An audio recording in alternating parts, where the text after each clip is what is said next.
how to remove lines on Word.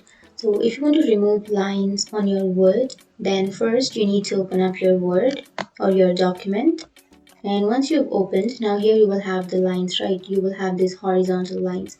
So if you want to delete these lines, so for example, if I try to select, then if I click the backspace, then the line won't be deleted, but the sentence will be deleted, right? So if you want to delete the line, then what you can do is you can simply, and if you go for the upper side, now you can remove the upper line. So what you can do is you can simply go for backspace.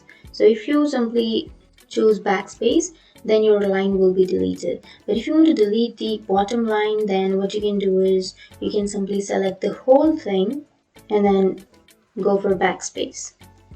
So that's it. That's how you remove lines on Word. And if you have any questions, feel free to comment below. Thanks for watching.